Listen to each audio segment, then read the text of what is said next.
Hello everyone, आप सबका स्वागत है आपके अपने चैनल जी मैथ्स पे। देखिए डियर फ्रेंड्स, आप सब लोग जानते हैं कि अभी आपकी परसों एग्ज़ाम है रीट की। तो आज के इस वीडियो में वीडियो बहुत लंबा होने वाला है, लगभग 1 घंटे से ऊपर का वीडियो होगा। इसके अंदर हम फ्रेंड्स जो अपनी दिशा की जो बुक आती है उसमें यहाँ पर आपको स्पष्ट दिख रहा है कि जो ग्रेड फर्स्ट, ग्रेड सेकंड और ग्रेड थर्ड के अलावा रीट हो गया, एनटीटी हो गया, पीटीआई, एचएम, पुस्तकालय अध्यक्ष, इन तमाम भर्तियों के अलावा भी और भी भर्तियों से संबंधित जितने भी प्रश्न 2011 से लेकर 23 तक साइकोलॉजी के जो भी प्रश्न पूछे गए हैं, उन सभी प्रश्नों को अपन एकदम टॉपिक वाइज, ठीक है ना, अध्याय वाइज, चैप्टर वाइज देखेंगे। और उनका बहुत बेहतरीन व्याख्या भी दे रखी है इस बुक के अंदर। तो मैंने सोचा आपको ये पूरी बुक के इसके अंदर लगभग 500 से भी ऊपर क्वेश्चन है। आप सभी क्वेश्चनों को एक बार, या चाहे आप देखो फ्रेंड्स, आप सिंगल में नहीं देखो तो आप डबल स्पीड करके एक बार इनको रिवाइज जरूर करके जाएं। अगर आप इन सारे इस वीडियो को अगर आप देख लेते हैं ना, मैं दाव के साथ कह सकता हूँ 28 से कम क्वेश्चन आपके सही मतलब सही होंगे, सही नहीं होंगे, ठीक है ना। 28 से ऊपर ही प्रश्न सही होंगे। हो सकता है 30 में से 30 भी आपके सही हो जाएं, क्योंकि मैंने भी रीट की 2 से 3 बार एग्ज़ाम दी है।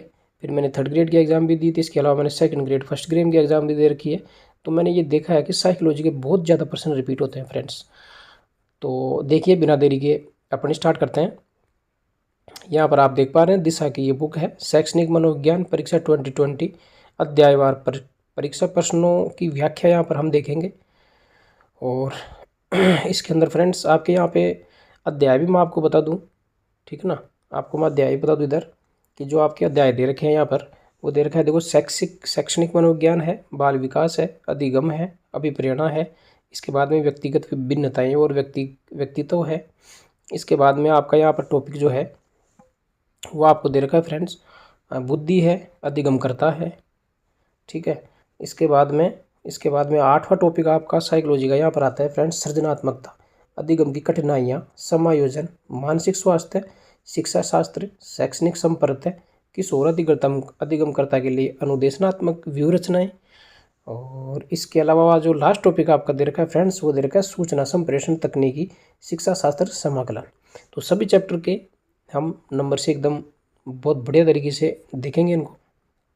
तो देखो यहाँ पर आप देख पा रहे हैं, हम स्टार्ट करते हैं सबसे पहले शैक्षणिक मनोविज्ञान।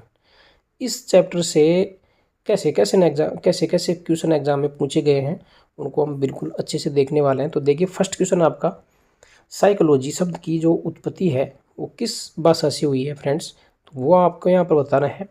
लैटिन भाषा का ये शब्द है साइकोलॉजी, और यहाँ पर हम इसकी व्याख्या देखते हैं। तो देखो, मनोविज्ञान शब्द की उत्पत्ति ग्रीक यूनानी भाषा तथा लैटिन भाषा साइकोलोगस से हुई है, जो बना है साइके और लोगस से। इंपॉर्टेंट है, याद रखें। साइके का अर्थ यहाँ पर होता है फ्रेंड्स आत्मा, और लोगोस का अर्थ होता है यहाँ पर विज्ञान, यानी कि आत्मा की विज्ञान। तो मनोविज्ञान का जनक अरस्तु एवं जननी दर्शन शास्त्र है। सर्वप्रथम मनोविज्ञान का नाम यूनान निवासी रुडोल्फ गोल्काय के द्वारा दिया गया था। अमेरिकी वैज्ञानिक विलियम जेम्स ने मनोविज्ञान को दर्शन शास्त्र के शिकंजे से अलग किया था, है ना। तो ये प्रश्न आ सकता है कि दर्शन शास्त्र से साइकोलॉजी को अलग किसने किया था, तो वो अमेरिकी विद्वान थे आपके विलियम जेम्स ने। इसके अलावा यहाँ पर और व्याख्या देखते हैं कि इसलिए इन्हें अमेरिकी मनोविज्ञान का जनक माना जाता है। अमेरिकी मनोविज्ञान का जनक किसे माना जाता है, विलियम जेम्स को। नेक्स्ट क्वेश्चन है यहाँ पर फ्रेंड्स कि लैटिन शब्द साइके का अर्थ क्या है। देखो, यह exam third grade Sanskrit exam 2011 में प्रश्न पूछा गया है। तो यहाँ पर देखो, लैटिन शब्द साइके का अर्थ होता है आत्मा, ठीक है ना। आत्मा इसका राइट आंसर हो जाएगा। मनोविज्ञान अध्ययन है।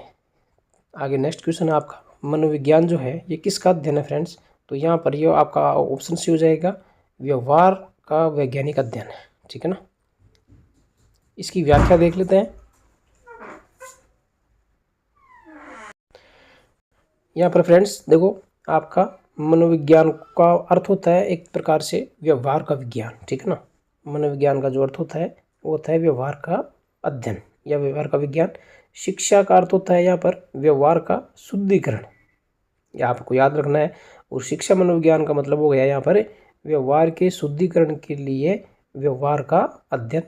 आगे नेक्स्ट यहाँ पर देखते हैं कि शिक्षा मनोविज्ञान की वह शाखा है जो 1900 में अमेरिका में पैदा हुई थी। नेक्स्ट क्वेश्चन यहाँ पे देखेंगे कि वर्तमान में शिक्षा मनोविज्ञान का विषय है, तो यहाँ पर मानव व्यवहार आपका सही आंसर हो जाएगा। मानव का व्यवहार का अध्ययन करना ही एक प्रकार का यहाँ पर क्या है, मनोविज्ञान है।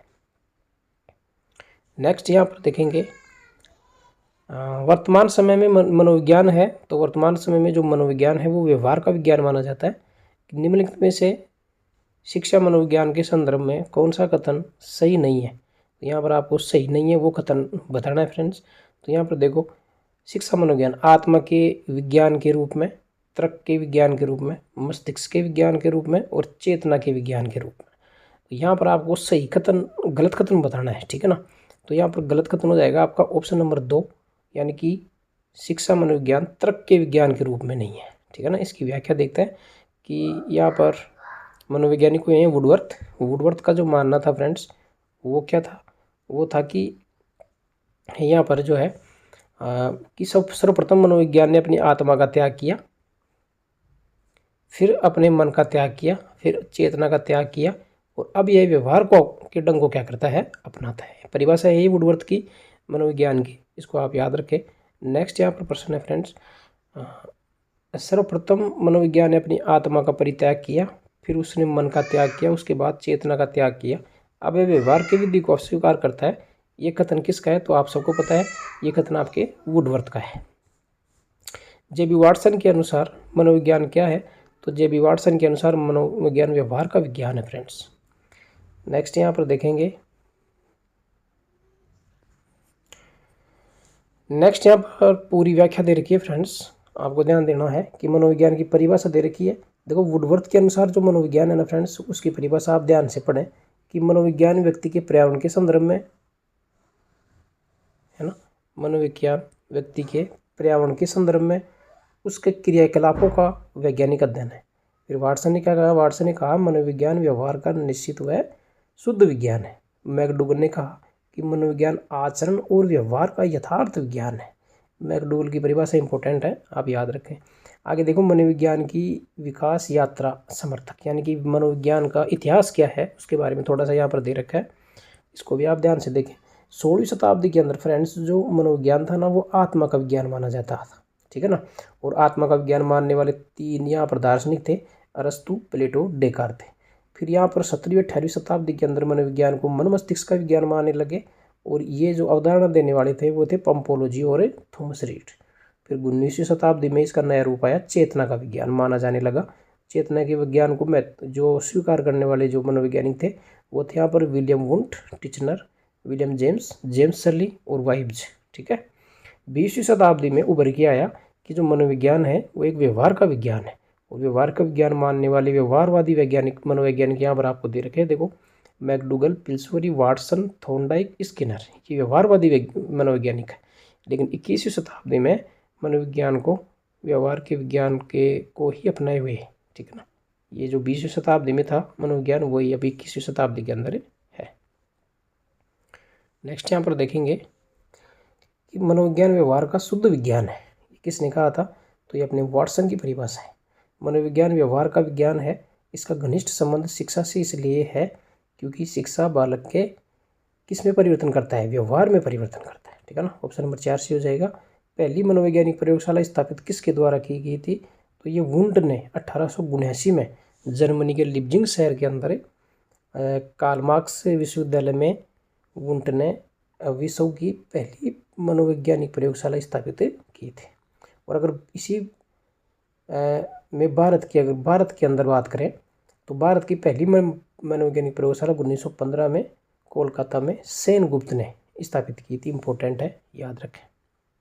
नेक्स्ट क्वेश्चन यहाँ पर फ्रेंड्स, प्रथम मनोवैज्ञानिक प्रयोगशाला कहाँ स्थापित की गई थी, तो प्रथम मनोवैज्ञानिक प्रयोगशाला जो स्थापित की थी वो लिप्जिंग शहर में की गई थी। ये आप याद रखें, जर्मनी के लिप्जिंग शहर में, अभी आपने ऊपर देखा। नेक्स्ट यहाँ पर है प्रश्न कि विश्व की मनोवैज्ञानिक प्रयोगशाला कब स्थापित हुई। विश्व के बारे में बात करें तो ये 1879 में जर्मनी के विलियम वुंट जाने जाते हैं। क्यों जाने जाते हैं, तो ये आपके जो है पहली मनोवैज्ञानिक प्रयोगशाला इन्होंने स्थापित की थी इसलिए इनको जाना जाता है। नेक्स्ट यहाँ पर प्रश्न है फ्रेंड्स कि जो आपका शिक्षा मनोविज्ञान के पितामह, तो शिक्षा मनोविज्ञान के पितामह E.L. थॉर्नडाइक को कहते हैं। शैक्षिक विषय के रूप में शिक्षा मनोविज्ञान के जनक थॉर्नडाइक माने जाते हैं। अमेरिका में शिक्षा मनोविज्ञान का जनक थॉर्नडाइक के गुरु विलियम जेम्स को माना जाता है। आधुनिक मनोविज्ञान का जनक विलियम वुंट को माना जाता है। इंपॉर्टेंट है, आप इसको याद रखें। नेक्स्ट यहाँ पर देखेंगे कि एक बुक है फ्रेंड्स, यहाँ पर बहुत इंपॉर्टेंट है, प्रिंसिपल ऑफ साइकोलॉजी, साइकोलॉजी के सिद्धांत। ये बुक किसने लिखी थी? तो ये बुक आपकी विलियम जेम्स की बुक है, ठीक है ना, याद रखिए। विलियम जेम्स के बारे में देखिए, इनका जन्म न्यूयॉर्क शहर के एक धनी प्रतिभाशाली परिवार में हुआ था। विलियम जेम्स को प्रकार्यवाद का अग्रदूत माना जाता है, प्रकार्यवाद का। नेक्स्ट यहाँ पर प्रश्न है, शिक्षा मनोविज्ञान मनोविज्ञान की वह शाखा है जो शिक्षण एवं सीखने से संबंधित है। ये कथन किसने दिया था? तो ये कथन आपका स्किनर का है, ठीक है, बहुत सारे एग्जामों में आया हुआ है, देखिए इंपॉर्टेंट सवाल है। नेक्स्ट यहाँ पर देखो किसने क्या क्या कहा है वो देखते हैं। तो स्किनर ने कहा कि शिक्षा मनोविज्ञान की वह शाखा है जो अध्ययन एवं सीखने से संबंधित है। शिक्षा मनोविज्ञान के अंतर्गत शिक्षा से संबंधित संपूर्ण व्यवहार और व्यक्तित्व आ जाता है। शैक्षणिक परिस्थितियों में मानव व्यवहार का वैज्ञानिक अध्ययन शिक्षा मनोविज्ञान कहलाता है। पील की परिभाषा, पील कहते हैं कि शिक्षा मनोविज्ञान शिक्षा का विज्ञान है। शिक्षा मनोविज्ञान अध्यापकों को उनके अपने विद्यार्थियों को विकास समझने में, उनकी क्षमताओं की सीमाओं और विस्तार को जानने और उनके सीखने की प्रक्रियाओं से अवगत होने में सहायता करता है। यहाँ पर जुड की परिभाषा है, C.H. जुड ने कहा कि जन्म से लेकर परिपक्वता, ये इंपॉर्टेंट है, शब्द याद रखें, जन्म से लेकर परिपक्वता तक के विकास क्रम में प्राणी की व्यवहार में जो परिवर्तन आते हैं उनकी व्याख्या और विवेचना करने वाले विज्ञान को ही शिक्षा मनोविज्ञान कहते हैं। कोलसैनिक की परिभाषा, शिक्षा मनोविज्ञान के सिद्धांतों व परिणामों का शिक्षा के क्षेत्र में क्या है? अनुप्रयोग है। नेक्स्ट यहाँ पर देखते हैं, नेक्स्ट यहाँ पर और भी दे रखा है आपको। तो देखो क्रो एंड क्रो की परिभाषा इंपॉर्टेंट है फ्रेंड्स, आपको याद रखनी है। शिक्षा मनोविज्ञान व्यक्ति के जन्म से लेकर वृद्ध अवस्था तक के सीखने के अनुभवों का वर्णन व्याख्या करता है, ठीक है। नेक्स्ट यहाँ पर देखते हैं स्टीफन की परिभाषा क्या है? शिक्षा मनोविज्ञान शैक्षिक विकास का क्रमबद्ध व्यवस्थित अध्ययन है, ठीक है। फिर नेक्स्ट यहाँ पर देखते हैं प्रोफेसर ट्रो ने क्या कहा था कि शैक्षणिक परिस्थितियों का मनोवैज्ञानिक अध्ययन करना ही विकास शिक्षा मनोविज्ञान है। जेम्स ड्रेवर की जो परिभाषा है वह शिक्षा मनोविज्ञान की वह शाखा है जो शिक्षा में मनोवैज्ञानिक सिद्धांतों तथा खोजों के प्रयोग के साथ ही, है ना, प्रयोग के साथ ही शिक्षा की समस्याओं के मनोवैज्ञानिक अध्ययन से संबंधित होता है। वुडवर्थ की परिभाषा क्या है? मनोविज्ञान वातावरण के संपर्क में होने वाले व्यक्ति के व्यवहारों का विज्ञान है। एलिस क्रो की परिभाषा है शिक्षा मनोविज्ञान वैज्ञानिक विधि से प्राप्त किए जाने वाले मानव प्रतिक्रियाओं के उन सिद्धांतों को प्रस्तुत करता है जो शिक्षण और अधिगम को क्या करते हैं? प्रभावित करते हैं। नेक्स्ट यहाँ पर प्रश्न आता है फ्रेंड्स फिर कि जो शिक्षा मनोविज्ञान के अंतर्गत शिक्षा से संबंधित संपूर्ण व्यवहार और व्यक्तित्व आ जाता है, ये परिभाषा किसकी है? तो ये परिभाषा स्किनर की है। नेक्स्ट यहाँ पर देखते हैं किसके अनुसार शिक्षा मनोविज्ञान व्यक्ति के जन्म से लेकर वृद्ध अवस्था, अब देखो मैंने आपको बताया था कि जन्म से वृद्ध अवस्था वाली परिभाषा किसने दी थी, तो ये आपका आ जाएगा, यहाँ पर आंसर सी हो जाएगा क्रो एंड क्रो, ठीक है ना। क्रो एंड क्रो की परिभाषा है शिक्षा मनोविज्ञान शैक्षणिक परिस्थितियों के मनोवैज्ञानिक पक्षों का अध्ययन है। तो ये परिभाषा किसने दी थी? ये ट्रो की परिभाषा है, अभी आपने पढ़ा था ऊपर, ये 2022 फर्स्ट ग्रेड की इकोनॉमिक्स का पेपर लगा था, उसमें प्रश्न आया था। नेक्स्ट यहाँ पर देखते हैं फ्रेंड्स, नेक्स्ट क्वेश्चन है कि शिक्षा मनोविज्ञान शिक्षा का विज्ञान है, यह परिभाषा किसकी है? तो ये जो परिभाषा है फ्रेंड्स वो EAPL की है, EAPL की परिभाषा है। आगे देखेंगे यह किसने कहा है कि शिक्षा मनोविज्ञान शैक्षिक अभिवृद्धि एवं विकास का व्यवस्थित अध्ययन है, तो ये परिभाषा है स्टीफन की, J.A. स्टीफन। 2022 में बहुत अच्छी सेकंड ग्रेड फर्स्ट ग्रेड दोनों एग्जाम में प्रश्न आया था फ्रेंड्स ये। नेक्स्ट यहाँ पर देखेंगे, शिक्षा मनोविज्ञान वैज्ञानिक विधि से प्राप्त किए जाने वाले मानव प्रतिक्रियाओं के उन सिद्धांतों के प्रयोग को प्रस्तुत करता है जो शिक्षण और अधिगम को प्रभावित करते हैं। तो ये कथन आपका एलिस क्रो का है। नेक्स्ट यहाँ पर क्वेश्चन है, मनोविज्ञान शिक्षक को अनेक धारणाएं और सिद्धांत प्रदान करके उसकी उन्नति के योग देता है। ठीक है ना, उसकी उन्नति के योग देता है। तो ये परिभाषा आपकी हो जाएगी कुप्पुस्वामी की परिभाषा है। नेक्स्ट क्वेश्चन है, मनोविज्ञान की निम्न शाखाओं में से अनुप्रयुक्त मनोविज्ञान कौन सा है? तो यहाँ पर जो आपका ऑप्शन नंबर 4 हो जाएगा फ्रेंड्स, ये अनुप्रयुक्त मनोविज्ञान। शिक्षा मनोविज्ञान को अनुप्रयुक्त मनोविज्ञान माना जाता है, यानी कि ये एप्लाइड साइकोलॉजी। अनुप्रयुक्त मनोविज्ञान का मतलब एप्लाइड साइकोलॉजी। नेक्स्ट यहाँ पर देखेंगे, कुछ यहाँ पर दे रखा है, देखो मनोविज्ञान का क्षेत्र। मनोविज्ञान की प्रमुख 2 शाखाएं होती हैं, एक होती है मौलिक मूलभूत सैद्धांतिक, या इसको शुद्ध मनोविज्ञान बोल सकते हैं। इसके देखो यहाँ पर प्योर आएगा शब्द, एक शब्द ध्यान रखना, प्योर साइकोलॉजी। प्योर साइकोलॉजी का मतलब कौन कौन से आते हैं इसके अंदर? सामान्य मनोविज्ञान, असामान्य मनोविज्ञान, सामाजिक मनोविज्ञान, प्रयोगात्मक मनोविज्ञान, विकासात्मक मनोविज्ञान, पशु मनोविज्ञान। और नेक्स्ट यहाँ पर है देखो 7वीं यहाँ पर विभेदक मनोविज्ञान, गतिशीलता मनोविज्ञान, तुलनात्मक मनोविज्ञान। इसके बाद में मैंने आपको बताया था कि जो एप्लाइड साइकोलॉजी है, जिसको हम व्यवहारिक या अनुप्रयुक्त मनोविज्ञान कहते हैं, इसके अंदर कौन कौन से विज्ञान आते हैं? तो यहाँ पर आपको ध्यान रखना है फ्रेंड्स, एक तो यहाँ पर नैदानिक एवं चिकित्सा मनोविज्ञान आता है, औद्योगिक मनोविज्ञान, बाल मनोविज्ञान, इसके अलावा विद्यालयी मनोविज्ञान, और इसके अलावा प्रौढ़ मनोविज्ञान, परामनोविज्ञान, शिक्षा मनोविज्ञान, किशोर मनोविज्ञान, और लास्ट का आता है आपका खेल मनोविज्ञान। इंपॉर्टेंट है, बहुत ज़्यादा इंपॉर्टेंट है। आप इनके साइकोलॉजी की 2 ब्रांच होती हैं, आपको ध्यान रखना है, शुद्ध, प्योर और एप्लाइड। तो एप्लाइड के अंदर ये आते हैं, प्योर के अंदर ये ऊपर मैंने आपको बता दिया है। नेक्स्ट यहाँ पर प्रश्न है फ्रेंड्स कि शिक्षा मनोविज्ञान मनोविज्ञान के किस पक्ष से संबंधित एक शाखा है? तो यहाँ पर शिक्षा मनोविज्ञान व्यवहारात्मक मनोविज्ञान की एक शाखा है।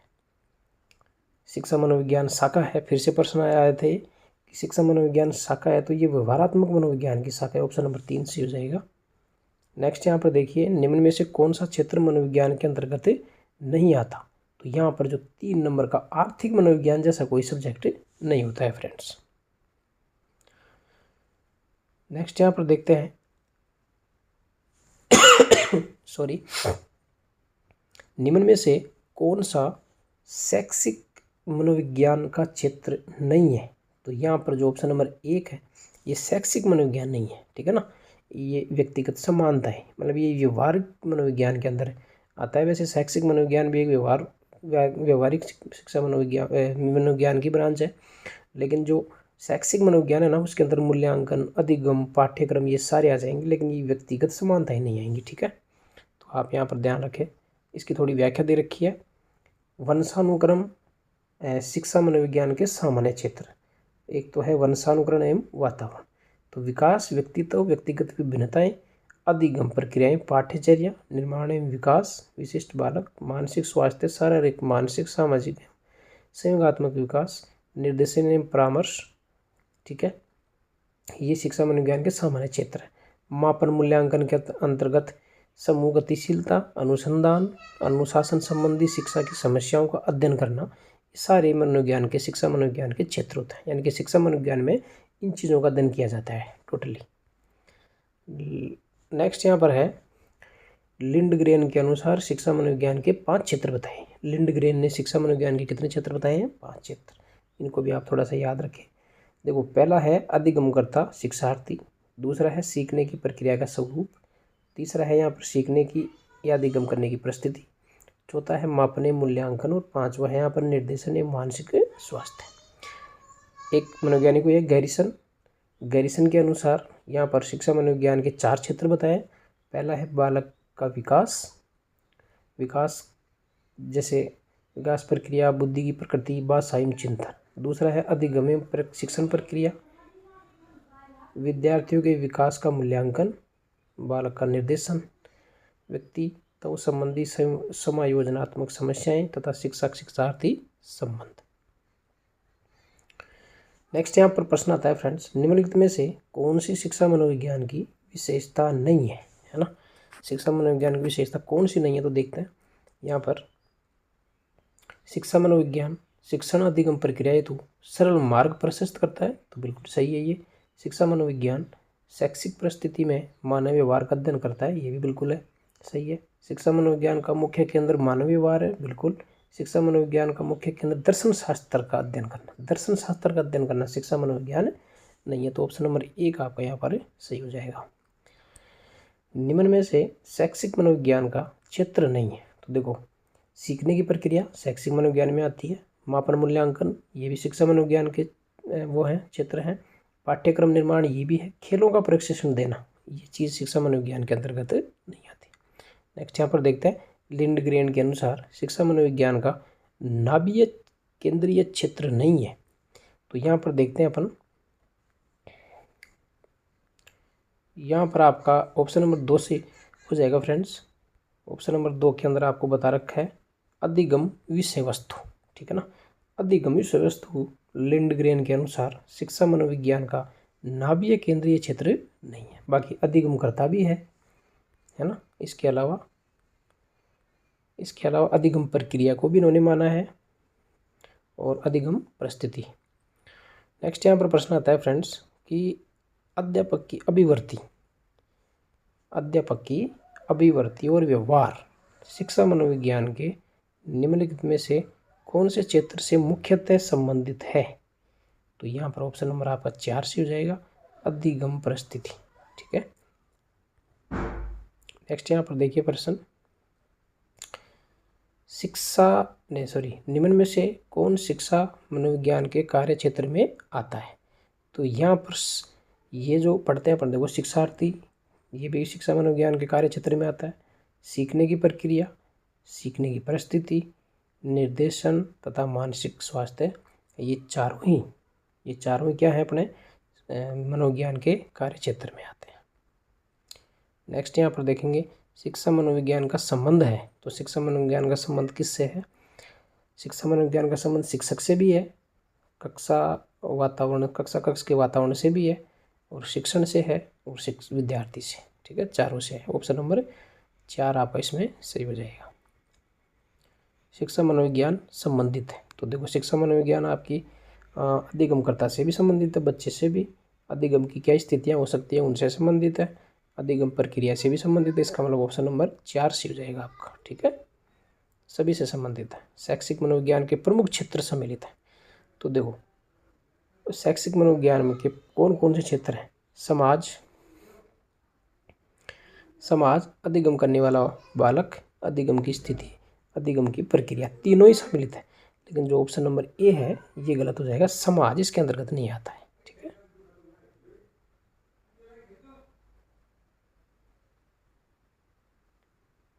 नेक्स्ट यहाँ पर प्रश्न है फ्रेंड्स आपका, निम्नलिखित में से कौन सा शिक्षा मनोविज्ञान के अध्ययन के क्षेत्र के अंतर्गत नहीं आता, तो यहाँ पर आप सब जानते हैं कि वंशानुक्रम और वातावरण ये भी शिक्षा मनोविज्ञान के अंतर्गत आता है, व्यक्तिगत विभिन्नता, अधिगम की प्रक्रिया, तीनों आते हैं। आता कौन नहीं है, परिकेंद्रीय ज्ञान, पारेंद्रीय ज्ञान, ठीक है ना, तो ये प्रामनोविज्ञान के अंतर्गत आता है। पुनर्जन्म व टेलीपैथी जैसे अतीन्द्रिय व्यवहारों का अध्ययन इसमें प्रामनोविज्ञान में किया जाता है, और जो शिक्षा मनोविज्ञान के क्षेत्र के अंतर्गत नहीं आता है, ठीक है, ये आपको ध्यान रखना है। नेक्स्ट यहाँ पर प्रश्न है फ्रेंड्स, शिक्षा मनोविज्ञान के क्षेत्र के संदर्भ में निम्नलिखित में से कौन सा कथन सर्वाधिक उपयुक्त है, सभी उपयुक्त है, सर्वाधिक पे ध्यान देना है, सबसे ज़्यादा अच्छा स्टेटमेंट कौन सा है, तो यहाँ पर हम देखते हैं। देखो कभी इसका क्षेत्र सामान्य मनोविज्ञान की तुलना में व्यापक और कभी सीमित है, ठीक है। तीसरा है इसका क्षेत्र सामान्य मनोविज्ञान के बराबर है, शिक्षा मनोविज्ञान के बारे में बात कर रहे हैं। पहला है यहाँ पर इसका क्षेत्र सामान्य मनोविज्ञान की तुलना में व्यापक है, और दूसरा है कि इसका क्षेत्र सामान्य मनोविज्ञान की तुलना में सीमित है। बिल्कुल सही बात है, शिक्षा मनोविज्ञान एक सीमित सब्जेक्ट है, ठीक है ना, विस्तृत नहीं है। सामान्य मनोविज्ञान के बराबर भी नहीं है, ठीक है, बराबर भी नहीं है। मनोविज्ञान सामान्य मनोविज्ञान की तुलना में व्यापक बड़ा तो हो ही नहीं सकता, और व्यापक तो नहीं हो ही नहीं सकता, कम है। शिक्षा मनोविज्ञान सामान्य मनोविज्ञान की तुलना में एक सीमित सब्जेक्ट है। ऑप्शन नंबर 2 आपका यहाँ पर करेक्ट हो जाएगा। सामान्य मनोविज्ञान एक व्यापक मनोविज्ञान है जिसकी शिक्षा मनोविज्ञान केवल एक शाखा मात्र है। ये आप ध्यान से पढ़ें। नेक्स्ट यहाँ पर प्रश्न है, संप्रत्यय निर्माण शिक्षा मनोविज्ञान के क्षेत्र के किस घटक से संबंधित है? तो सीखने की प्रक्रिया से संबंधित है। अधिगम प्रक्रिया में मानसिक प्रक्रियाएं जैसी स्मृति, प्रत्यक्षीकरण, समस्या समाधान, संप्रत्यय निर्माण तथा सीखने के नियम एवं सिद्धांत इसके अंतर्गत आते हैं। नेक्स्ट यहाँ पर प्रश्न है फ्रेंड्स आपका कि अधिगम समस्याओं का निदान एवं उनका उपचार शिक्षा मनोविज्ञान के कौन से क्षेत्र से संबंधित है? तो यहाँ पर ऑप्शन नंबर आपका 3 सही हो जाएगा फ्रेंड्स, अधिगम प्रक्रिया से। देखो, समस्याओं का निदान करना और उनका उपचार करना अधिगम प्रक्रिया के अंतर्गत ही आता है। बच्चों की समस्याओं का निदान करें और फिर उनका उपचार करना, ये सीखने की प्रक्रिया के अंदर ही समाई हुई चीज़ है। नेक्स्ट यहाँ पर प्रश्न है फ्रेंड्स आपका कि निम्नलिखित में से कौन सा तत्व शिक्षा मनोविज्ञान के अध्ययन क्षेत्र के अंतर्गत नहीं आता? शिक्षा मनोविज्ञान के अध्ययन क्षेत्र के अंतर्गत कौन सा नहीं आता? तो यहाँ पर देखेंगे, शिक्षा मनोविज्ञान के अंतर्गत सीखने की प्रक्रिया भी आता है, मानव व्यक्ति की अभिवृद्धि एवं उसका विकास भी आता है, और व्यक्तिगत भेद विभिन्नताएं भी आती हैं, जबकि यहाँ पर मानसिक रोग नहीं आता, ठीक है ना। मानसिक रोग शिक्षा मनोविज्ञान की शाखा के अंतर्गत नहीं आता। ये असामान्य मनोविज्ञान तथा नैदानिक मनोविज्ञान के क्षेत्र के अंतर्गत आता है। निम्न में से कौन सा शिक्षा मनोविज्ञान का केंद्रीय क्षेत्र नहीं है? तो यहाँ पर सीखने का स्टेटस केंद्रीय क्षेत्र नहीं है। शिक्षा मनोविज्ञान के केंद्रीय क्षेत्र में एक तो अधिगमकर्ता आएगा, अधिगम की प्रक्रिया आएगी, और अधिगम परिस्थितियाँ आएगी। यानी कि ये तीनों ऑप्शन सही है, ये गलत है। नेक्स्ट यहाँ पर प्रश्न है फ्रेंड्स, निम्नलिखित में से कौन सा शिक्षा मनोविज्ञान का केंद्रीय क्षेत्र नहीं है? फिर से प्रश्न आ गया। तो यहाँ पर अधिगम प्रक्रिया कौन सा केंद्रीय क्षेत्र है पूछा है। तो यहाँ पर अधिगम प्रक्रिया कौन सा नहीं है? समुदाय, मापन, प्रबंधन, ये शिक्षा मनोविज्ञान के केंद्रीय क्षेत्र नहीं है, ठीक है, सिर्फ अधिगम प्रक्रिया है। नेक्स्ट यहाँ पर प्रश्न है फ्रेंड्स कि कौन सा कथन शिक्षा मनोविज्ञान के संदर्भ में सबसे ज़्यादा उपयुक्त है? तो देखो, यह मनोरोगों का अध्ययन करता है? नहीं। यह बुद्धि परीक्षणों का अध्ययन करता है? नहीं। यह संज्ञानात्मक प्रक्रियाओं का अध्ययन करता है?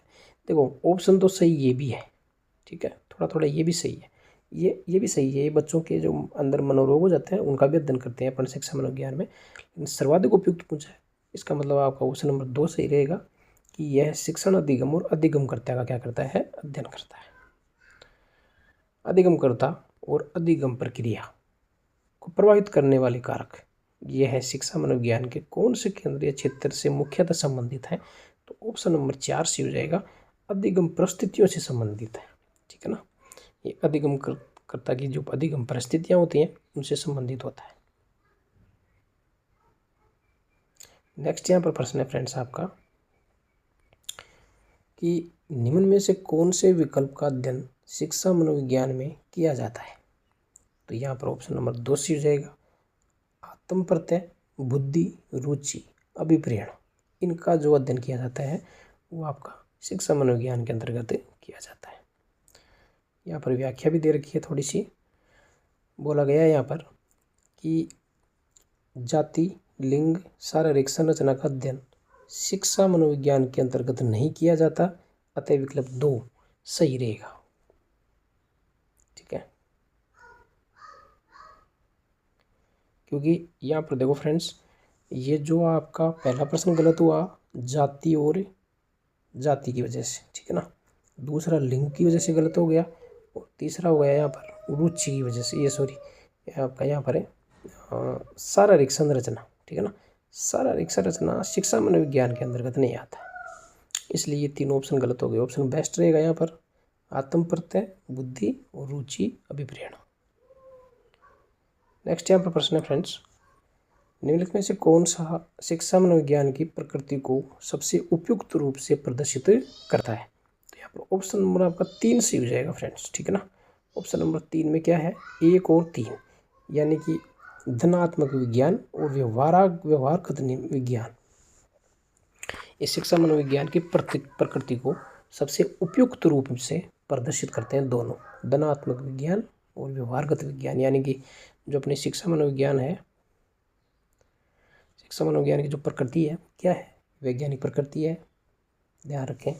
इसके अलावा व्यवहारिक मनोविज्ञान है, ये एक प्रकार का व्यवहारिक विज्ञान है, एक प्रकार का अनुप्रयुक्त विज्ञान है, एक प्रकार का सामाजिक विज्ञान भी बोल सकते हैं, और विकासशील है ना, डेवलपिंग है। इसके बाद में शिक्षा मनोविज्ञान जो है फ्रेंड्स, वो एक प्रकार का विधेयात्मक विज्ञान, एक प्रकार का ये विधेयात्मक विज्ञान, धनात्मक बोल सकते हैं, सकारात्मक विज्ञान है, और है लास्ट का स्वीकारात्मक विज्ञान। ठीक है ना, ये आप थोड़ा मोटा मोटा ये याद रखें कि शिक्षा मनोविज्ञान क्या है, किस प्रकार की विज्ञान है। तो इस प्रकार से हर चीज़ आपको यहाँ पर रटने की आवश्यकता नहीं है फ्रेंड्स, काम काम के पॉइंट्स आप याद रखें थोड़ा।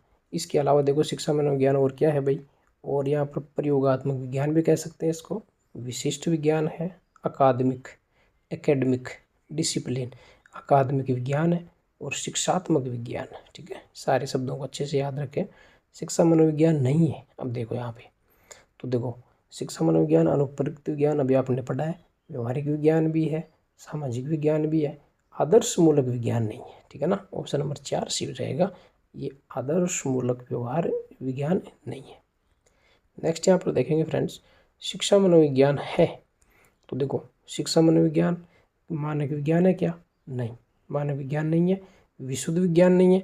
शिक्षा मनोविज्ञान एक प्रकार का एप्लाइड साइकोलॉजी है, अनुप्रयुक्त विज्ञान है, मनोविज्ञान है। शिक्षा मनोविज्ञान नहीं है, तो ऑप्शन नंबर 4 से हो जाएगा आपका, एक मानक विज्ञान नहीं है। बाकी देखो एक धनात्मक विज्ञान भी है, मनोविज्ञान की अनुप्रयुक्त शाखा है, शिक्षा का विज्ञान है। नेक्स्ट यहाँ पर प्रश्न है, शैक्षिक मनोविज्ञान निश्चित रूप से मनोविज्ञान की वह शाखा है जो के कारणों में प्रमुखता से सहायता करती है। किसके कारणों में सहायता करती है भाई, तो यहाँ पर जो शिक्षा मनोविज्ञान है, शिक्षण और अधिगम के कारणों में प्रमुखता से क्या करती है, सहायता करती है। नेक्स्ट क्वेश्चन है, कौन सा कथन शिक्षा मनोविज्ञान के से संबंधित है, तो यहाँ पर ऑप्शन नंबर 4 करेक्ट हो जाएगा, यह शिक्षण एवं अधिगम से संबंधित विज्ञान होता है।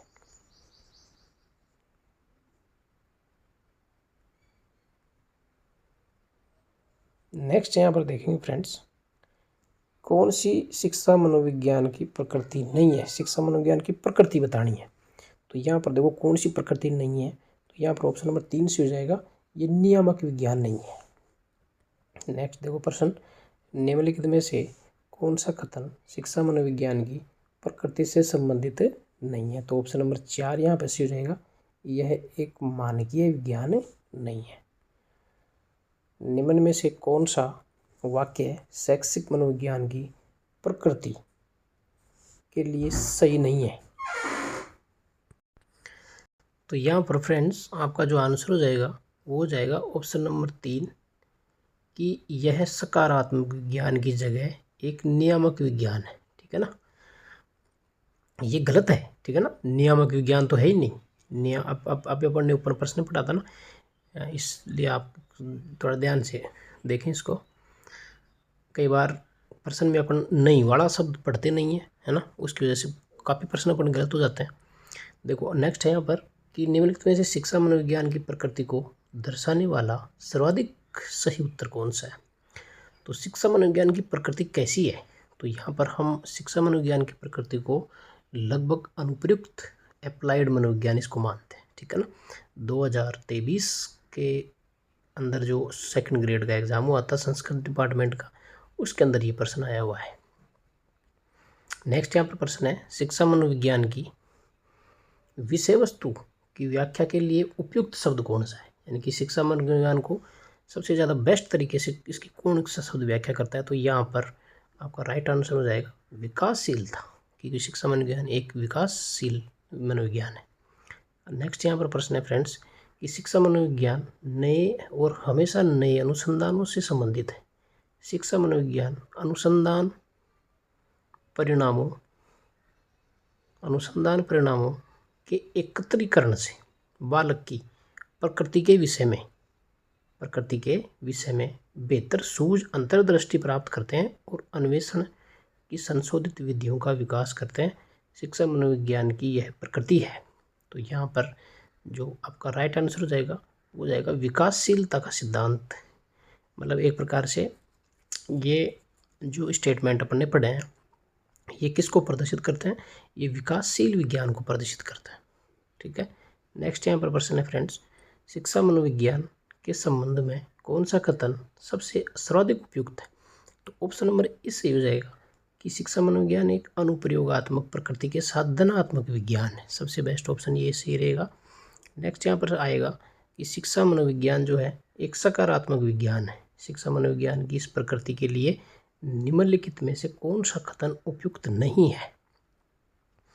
तो यहाँ पर ऑप्शन नंबर आपका 3 से हो जाएगा। ये कथन गलत है यहाँ पर। ठीक है ना। क्या है ये कथन? यह तथ्यों को तर्क और नैतिकता की दृष्टि से लेती है जैसा कि उन्हें होना चाहिए। ये गलत, ये नैतिक तरीके से नहीं लेती है। ठीक है ना। ये तथ्यों को तर्क और नैतिकता की दृष्टि से नहीं लेती है, ये गलत है। ऑप्शन नंबर 3 इसका सही हो जाएगा। निम्नलिखित में से कौन सा शिक्षा मनोविज्ञान के संदर्भ में सही कथन नहीं है? तो यहाँ पर ऑप्शन नंबर 2 आपका गलत कथन है। क्या है ये? कि शिक्षा मनोविज्ञान की वह शाखा है जो केवल शिक्षण से संबंधित नहीं है। ठीक है ना। तो ये केवल शब्द आ गया यहाँ पर, इसलिए ऑप्शन नंबर आपका 2 सही हो जाएगा। नेक्स्ट यहाँ पर प्रश्न है फ्रेंड्स, निम्नलिखित में से कौन सी एक शिक्षा मनोविज्ञान की प्रकृति नहीं है? तो यहाँ पर आपको बताना है फ्रेंड्स कि जो शिक्षा मनोविज्ञान की प्रकृति कौन सी नहीं है इनमें से। तो यहाँ पर आपका ऑप्शन नंबर 3 सही हो जाएगा। ठीक है ना। कि यह तर्क, दर्शन और नैतिकता से संबंधित है। देखो ये नेगेटिव पॉइंट ये है इसमें, दर्शन तो इसमें शामिल ही नहीं है। ठीक है ना। ये आप छोटे छोटे शब्दों को ध्यान से देखें। यहाँ पर नेक्स्ट प्रश्न आएगा आपका कि शिक्षा मनोविज्ञान के संदर्भ में निम्नलिखित में से कौन सा अधिगम प्रक्रिया से संबंधित नहीं है? तो अधिगम प्रक्रिया से संबंधित कौन सा नहीं है? तो यहाँ पर यह आ जाएगा आपका ऑप्शन नंबर 3 विकासात्मक विशेषताएं अधिगम प्रक्रिया से संबंधित नहीं है। विकासात्मक विशेषताएं अधिगमकर्ता से संबंधित नहीं होती हैं, अधिगमकर्ता से संबंधित होती हैं, अधिगम की प्रक्रिया से संबंधित नहीं होती। ये आपको भी बहुत स्पेशल तरीके से ध्यान रखना है फ्रेंड्स। अभी लेटेस्ट एग्जाम में पूछा हुआ प्रश्न है, आ सकता है। नेक्स्ट यहाँ पर शिक्षा मनोवैज्ञानिक सिद्धांतों का शिक्षा के क्षेत्र में अनुप्रयोग है। ये शिक्षा मनोविज्ञान की यह प्रकृति इसे बनाती है। तो यहाँ पर ऑप्शन नंबर 2 से हो जाएगा, व्यवहारिक विज्ञान बनाती है। नेक्स्ट यहाँ पर प्रश्न है फ्रेंड्स कि शिक्षा मनोविज्ञान के बारे में निम्न में से कौन से कथन सही नहीं है? तो यहाँ पर हम देखते हैं कि यह एक सकारात्मक विज्ञान है, बिल्कुल सही है। यह एक व्यवस्थित है, बिल्कुल सही है।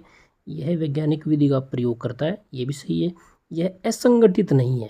ठीक है ना। ये चौथा गलत है। चौथा यहाँ पर ऑप्शन क्या हो जाएगा आपका? गलत हो जाएगा। संगठित मनोविज्ञान है। शिक्षा मनोविज्ञान एक व्यवस्थित विज्ञान है, अतः यह असंगठित नहीं हो सकता। नेक्स्ट यहाँ पर प्रश्न आएगा आपका, शिक्षा मनोविज्ञान के संदर्भ में कौन सा विकल्प गलत है? गलत को आपको छांटना है। तो यहाँ पर ऑप्शन नंबर 3 से हो जाएगा कि ये क्या कर रहा है, यह शुद्ध विज्ञान है। नहीं, शिक्षा मनोविज्ञान जो है आपका प्योर मनोविज्ञान यानी कि शुद्ध विज्ञान के अंतर्गत नहीं आता है। यहाँ पर व्याख्या में देखिए आप क्या क्या कह रखा है कि शिक्षा मनोविज्ञान की प्रकृति वैज्ञानिक मानी जाती है, लेकिन यह शुद्ध विज्ञान नहीं है, यह अनुप्रयुक्त विज्ञान है। शिक्षा मनोविज्ञान मनोवैज्ञानिक नियम, सिद्धांतों, तथ्यों का उपयोग शिक्षा के क्षेत्र में करके बालक के सर्वांगीण विकास करता है।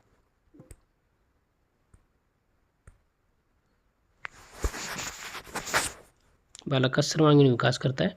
यहाँ पर नेक्स्ट क्वेश्चन है फ्रेंड्स आपका, शिक्षा मनोविज्ञान के संदर्भ में निम्नलिखित में से कौन सा सर्वाधिक उपयुक्त कथन है?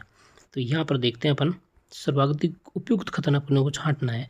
तो ऑप्शन नंबर 4 इसके अंदर से हो जाएगा फ्रेंड्स आपका कि शिक्षा मनोविज्ञान शैक्षिक परिस्थितियों के मनोवैज्ञानिक आयामों का अध्ययन है। ठीक है।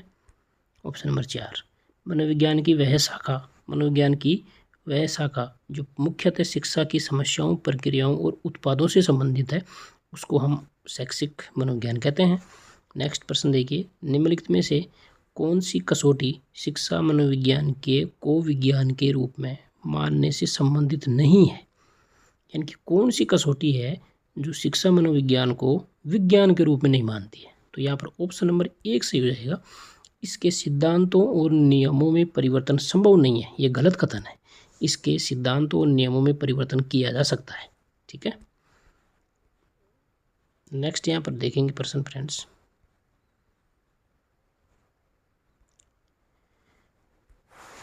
कि निम्न में से कौन सा कथन गलत है? गलत कथन आपको छांटना है।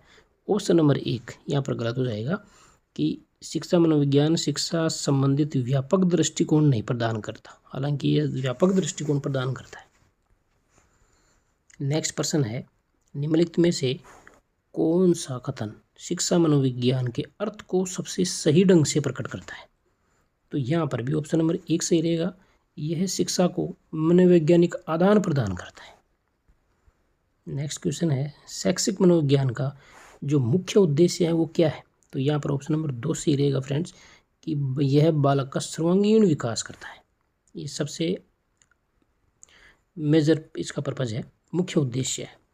शिक्षा मनोविज्ञान की प्रकृति, आपकी बार पूछा है कि शिक्षा मनोविज्ञान की प्रकृति वैज्ञानिक है। क्यों है ये वैज्ञानिक? तो इसके अंदर अपन देखते हैं, पढ़ते हैं अपना ऑप्शन। विज्ञान का अध्ययन करता है? नहीं। यह शिक्षा मनोविज्ञान में केवल सूचनाओं के आधार पर सिद्धांतों का निर्माण किया जाता है? ये भी गलत है। शैक्षिक वातावरण में अधिगमकर्ता के व्यवहार का वैज्ञानिक विधियों के माध्यम से इसमें क्या किया जाता है? अध्ययन किया जाता है। ऑप्शन नंबर 3 सही हो जाएगा। देखो ऑप्शन नंबर 3 सही है यहाँ पर। नेक्स्ट क्वेश्चन देखते हैं फ्रेंड्स, निम्न में से कौन सा कथन सही नहीं है? तो ऑप्शन नंबर 4 यहाँ पे गलत है कि शिक्षा मनोविज्ञान भौतिक शास्त्र या गणित की तरह एक शुद्ध विज्ञान है। गलत बात है, शुद्ध विज्ञान है ही नहीं, ये तो अप्लाइड साइकोलॉजी है, अनुप्रयुक्त मनोविज्ञान है। नेक्स्ट क्वेश्चन है कि निम्न कथनों में कौन सा गलत कथन है वो देखना है। तो यहाँ पर ऑप्शन नंबर 2 गलत हो जाएगा आपका। शिक्षा मनोविज्ञान एक शुद्ध विज्ञान है, या यहाँ तक पढ़ोगे तो ये आपको समझ में आ जाएगा कि ये गलत कथन है।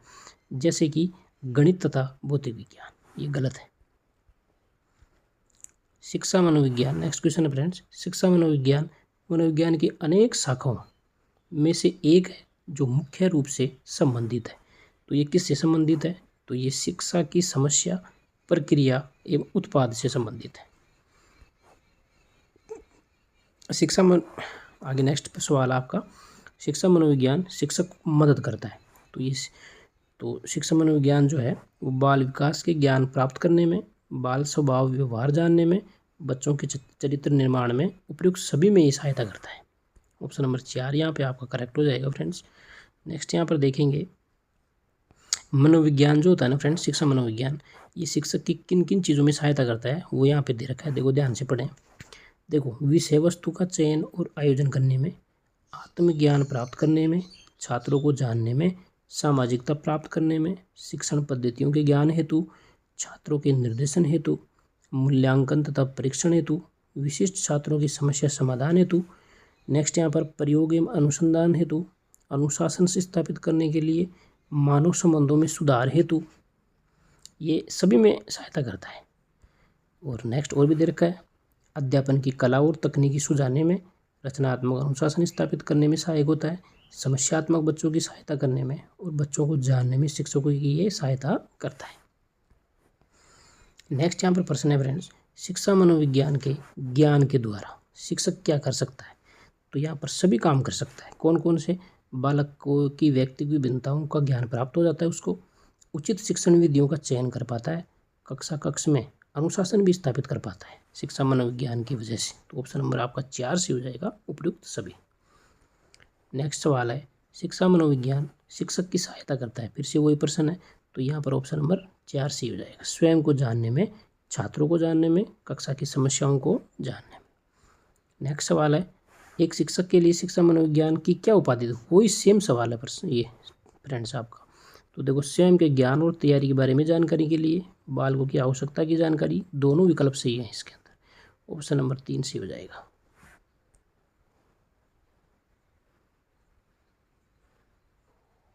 नेक्स्ट सवाल है फ्रेंड्स, शिक्षक के लिए शिक्षा मनोविज्ञान की उपयोगिता जिस क्षेत्र में है वह, वही सवाल है सेम, बस सिर्फ भाषा चेंज की गई है फ्रेंड्स।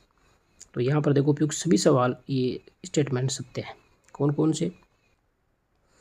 कि एक तो उचित शिक्षण विधियों के प्रयोग में, बालकों के व्यक्तित्व के सर्वांगीण विकास में और कक्षा की समस्याओं के समाधान करने में।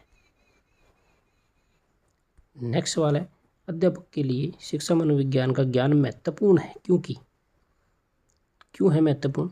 क्योंकि उसको शिक्षा मनोविज्ञान में निहित सिद्धांतों को अपने शिक्षण कार्य में प्रयोग करना होता है। तो ऑप्शन नंबर 1 सही हो जाएगा।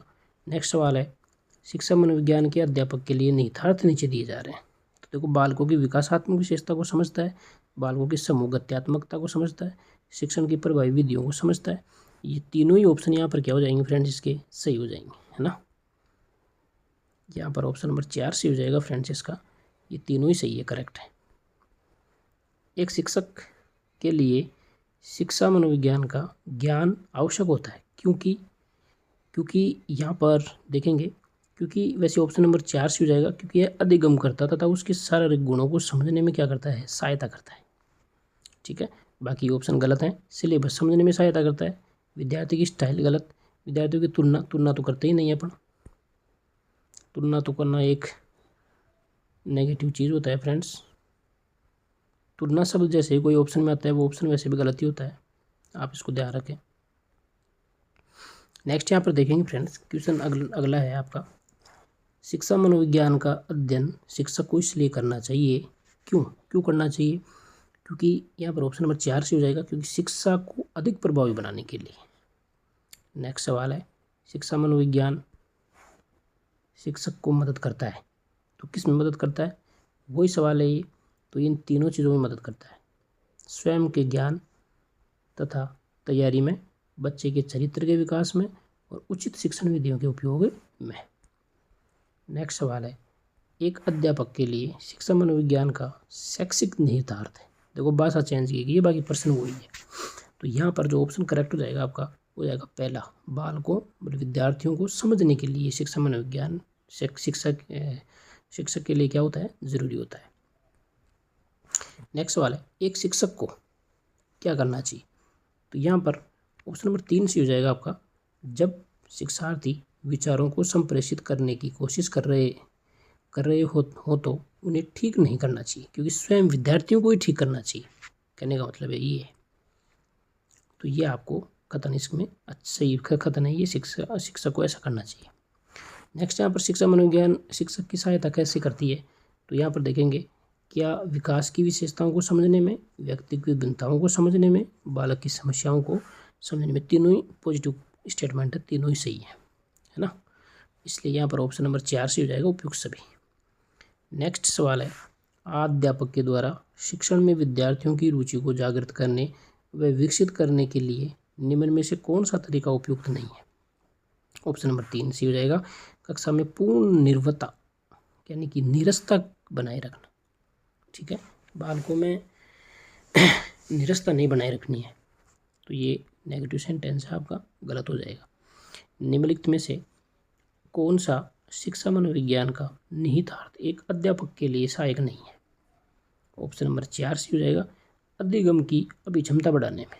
ठीक है, अधिगम की अभिक्षमता बढ़ाने में सहायक नहीं है। बाकी देखो यहाँ पर दे रखा है, अधिगमकर्ता के विकास विशेषताओं को समझने में सहायता करता है, व्यक्तिगत विभिन्नताओं को पहचानने में भी सहायता करता है और कक्षा की समूह गतिशीलता को जानने में भी सहायता करता है, लेकिन ये इसमें सहायता नहीं करता चौथे ऑप्शन के अंदर। नेक्स्ट यहाँ पर प्रश्न है फ्रेंड्स कि कक्षा में प्रेरणायुक्त वातावरण बनाने के लिए अध्यापक को निम्न में से कौन सा कार्य नहीं करना चाहिए? तो यहाँ पर ऑप्शन नंबर 2 गलत हो जाएगा, कक्षा में प्रथम आने वाले बालक की प्रशंसा करके कमजोर बालकों को और मेहनत करने के लिए प्रेरित करने का प्रयास। ये प्रशंसा ऐसे नहीं करनी चाहिए शिक्षक को कभी भी, इस बात को आप ध्यान रखें, ठीक है ना। ऐसी प्रशंसा करने से कमज़ोर बालक मतलब कुंठित हो जाते हैं, ठीक है ना, इसलिए ये काम शिक्षक को नहीं करना चाहिए। नेक्स्ट सवाल है, शिक्षण के समय शिक्षक को आवश्यक रूप से ध्यान रखना चाहिए, किस बात का रखना चाहिए? तो यहाँ पर ऑप्शन नंबर 2 से हो जाएगा, विषय और विद्यार्थी दोनों का ध्यान रखना चाहिए। क्या पढ़ाया जाना है, कैसे पढ़ाया जाना है, विद्यार्थी क्या कर रहे हैं, कौन क्या कर रहा है, किसके समझ में आ रहा है, ये सारी चीज़ों का ध्यान रखना चाहिए। नेक्स्ट यहाँ पर सवाल है, निम्नलिखित में से कौन सा कथन शिक्षा मनोविज्ञान के महत्व के संदर्भ में सही नहीं है? तो ऑप्शन नंबर 3 गलत है। यह विद्यार्थियों की कमजोरियों एवं असफलताओं को नज़रअंदाज करने के लिए प्रेरित करता है, ये बिल्कुल गलत कथन है, ठीक है ना, नेगेटिव सेंटेंस है। शिक्षा मनोविज्ञान बालक के व्यवहार से संबंधित प्रत्येक व्यवहार को जानने एवं कमजोरियों को दूर करने में मदद करता है। नेक्स्ट सवाल है, मनोविज्ञान ने शिक्षा को बना दिया है, तो यहाँ पर आ जाएगा आपका बाल केंद्रित। शिक्षा मनोविज्ञान बाल केंद्रित ही है। मनोविज्ञान की शिक्षा में क्या उपयोगिता है वो देखिए। एक तो ये शिक्षा को बाल केंद्रित बनाता है, दूसरा ये शिक्षण विधियों को में क्रांति लेके आया है, पाठ्यक्रम का नया रूप भी इसके कारण आया है, सहायक सामग्री का प्रयोग करना सिखाती है, अधिगम प्रक्रिया में सुधार करती है, संपूर्ण व्यक्तित्व का विकास करती है, व्यक्तिगत विभिन्नताओं के अनुसार शिक्षा दे पाते हैं, इसके अकॉर्डिंग अपन सहगामी क्रियाओं पर बल देता है, और विद्यार्थी शिक्षक संबंधों में बदलाव लेके आता है। कौन? शिक्षा मनोविज्ञान। नेक्स्ट यहाँ पर देखेंगे, शिक्षा मनोविज्ञान का केंद्र है, तो यहाँ पर ऑप्शन नंबर ए हो जाएगा, केंद्र यहाँ पर बालक को ही माना गया है। शिक्षा मनोविज्ञान का मुख्य केंद्र बिंदु, तो मुख्य केंद्र बिंदु कौन सा हो जाएगा यहाँ पर? शिक्षा मनोविज्ञान का मुख्य केंद्र बिंदु हो जाएगा फ्रेंड्स अधिगमकर्ता के एक व्यक्ति के रूप में, ठीक है, अधिगमकर्ता मैन है। शिक्षा में मुख्य परिवर्तन शिक्षक केंद्रित से होना चाहिए, तो यहाँ पर ऑप्शन नंबर इस हो जाएगा, बाल केंद्रित होना चाहिए। शिक्षक केंद्रित शिक्षा से बाल केंद्रित शिक्षा की ओर चलना चाहिए, मतलब सेंटर में बालक को रखना चाहिए। शिक्षा के प्रति मनोविज्ञान का सबसे महत्वपूर्ण योगदान निम्न में से कौन सा? यहाँ पर ऑप्शन नंबर 4 से हो जाएगा फ्रेंड्स, सबसे महत्वपूर्ण योगदान जो है वो है अध्यापक द्वारा उचित शिक्षण विधियों को अपनाए जाने में सहायक होना।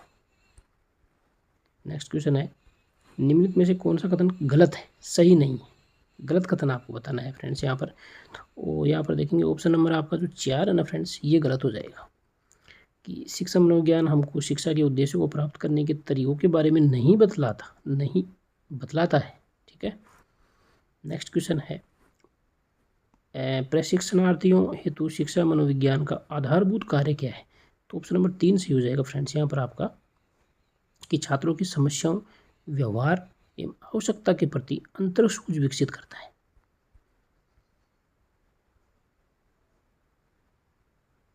नेक्स्ट सवाल है फ्रेंड्स यहाँ पर,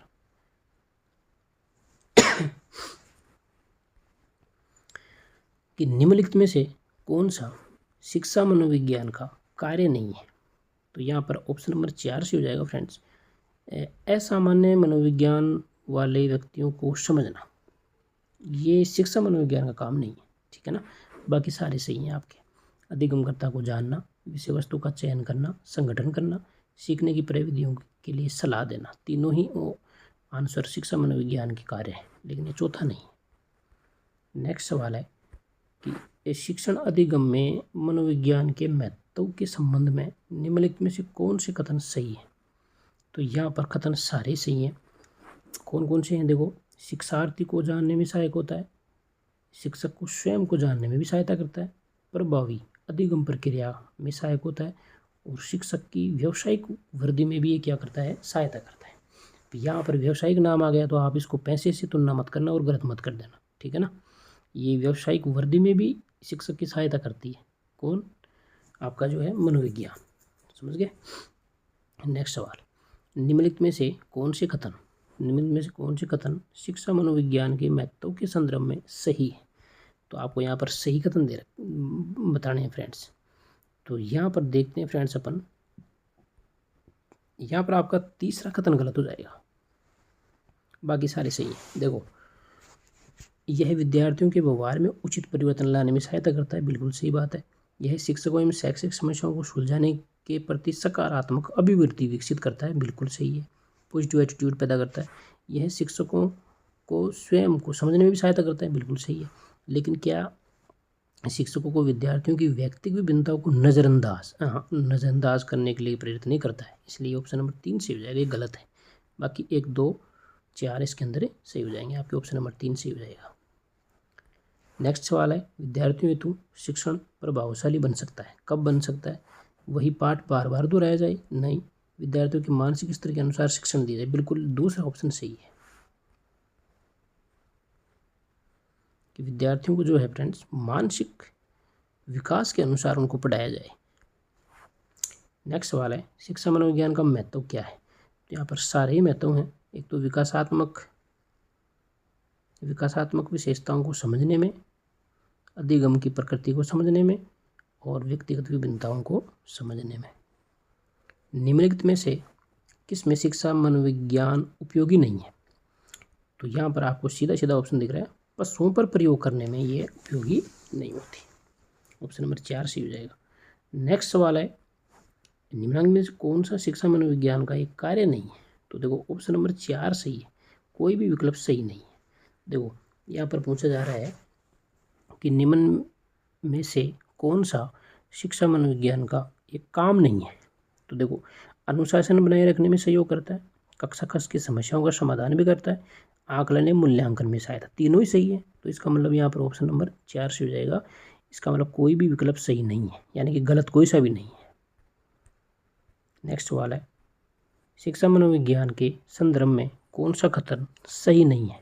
तो ऑप्शन नंबर 3 से हो जाएगा कि यह विविध अधिगमकर्ताओं के लिए उपयुक्त नहीं है, ये गलत है।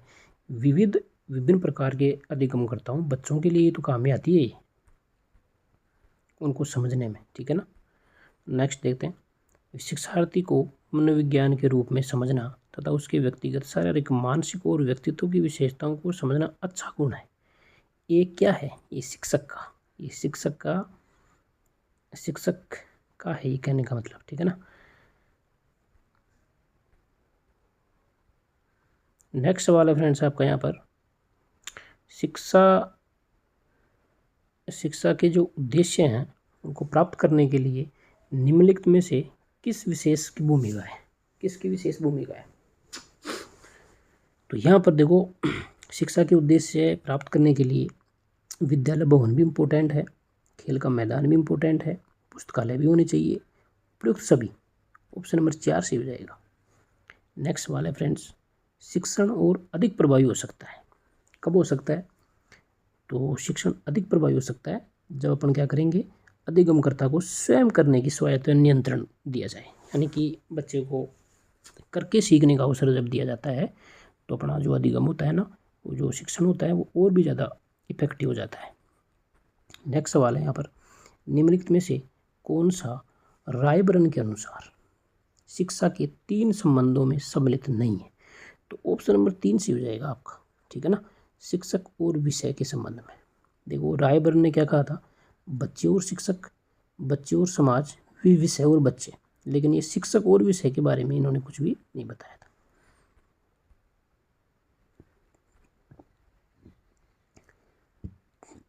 नेक्स्ट सवाल है फ्रेंड्स, निम्नलिखित में कौन सा शिक्षा मनोविज्ञान के अध्ययन की विषय वस्तु नहीं है? तो यहाँ पर शिक्षा मनोविज्ञान के अध्ययन की विषय वस्तु कौन सी नहीं है? तो यहाँ पर ऑप्शन नंबर 3 से हो जाएगा, आत्मनिरीक्षण विधि। ये शिक्षा मनोविज्ञान के अध्ययन की वस्तुनिष्ठ विधि नहीं है, ठीक है ना, ये वस्तुनिष्ठ विधि नहीं है, इस बात को आप ध्यान रखिए। सब्जेक्टिव मेथड है, ऑब्जेक्टिव मेथड नहीं है। नेक्स्ट सवाल देखिए, शिक्षा और मनोविज्ञान का उभयनिष्ठ लक्ष्य क्या है? तो देखो यहाँ पर इसको प्रश्न को डिलीट किया गया था 2014 में, ये फर्स्ट ग्रेड इकोनॉमिक्स के अंदर पूछा गया था। इसकी व्याख्या देखते हैं फ्रेंड्स, शिक्षा का संबंध संपूर्ण मानव जीवन से है, जबकि शिक्षा मनोविज्ञान मानव के शैक्षिक वातावरण के व्यवहार के अध्ययन तक की क्या होती है, सीमित होती है। तो यहाँ पर देखो शिक्षा और मनोविज्ञान का उभयनिष्ठ लक्ष्य है, तो बेहतर शिक्षा नहीं, व्यवहार में परिवर्तन, व्यवहार का अध्ययन, बाल विकास, चारों ही ऑप्शन गलत है।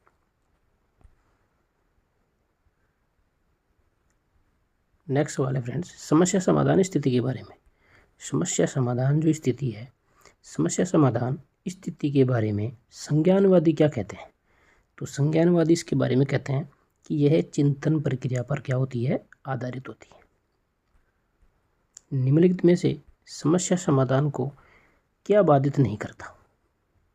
देखो, अंतर्दृष्टि इसको बाधित करेगी, मानसिक प्रारूपता भी बाधित करेगी, निर्धारण भी बाधित करेगा, मोर्चाबंदी इसका कोई प्रभाव नहीं पड़ता है समस्या समाधान पे, ठीक है ना। मोर्चाबंदी पे समस्या समाधान का कोई प्रभाव नहीं पड़ता है। ऑप्शन नंबर आपका 3 से हो जाएगा फ्रेंड्स। नेक्स्ट सवाल है, परिवार बच्चे को निम्न प्रकार से शिक्षा देता है। तो यहाँ पर होता है अनौपचारिक शिक्षा। विद्यालय के बाहर दी जाने वाली शिक्षा बेसिकली अनौपचारिक शिक्षा होती है। किशोर, नेक्स्ट सवाल है, किशोर शिक्षा में निम्न में से कौन सा उपागम सबसे बढ़िया है? तो यहाँ पर होता है जीवन कौशल। किशोर अवस्था वाले बालकों को अपने को जीवन के कौशल सिखाना चाहिए ज़्यादा से ज़्यादा। निम्नलिखित में से कौन सी शिक्षा मनोविज्ञान की प्राचीनतम विधि है? तो यहाँ पर अंतर्दर्शन विधि विज्ञान मनोविज्ञान की सबसे प्राचीनतम विधि है। शिक्षा मनोविज्ञान की प्राचीनतम विधि अंतर्दर्शन विधि को आत्मनिरीक्षण विधि भी कहा जाता है। इस विधि में स्वयं के व्यवहार का अवलोकन किया जाता है। खुद ही खुद का बच्चा इसमें स्वयं के व्यवहार का अवलोकन करता है फ्रेंड्स। यहाँ पर नेक्स्ट वाला फ्रेंड्स आपका बाल मनोविज्ञान संबंधित है। तो बाल मनोविज्ञान आपकी देखो, ये विकासात्मक अवस्था से भी संबंधित है, ये आपकी बालक की सामाजिक अंतर्क्रिया से भी संबंधित है, और परिपक्वता और आनुवांशिकता से भी संबंधित है। उपयुक्त सभी, चौथा ऑप्शन सी हो जाएगा।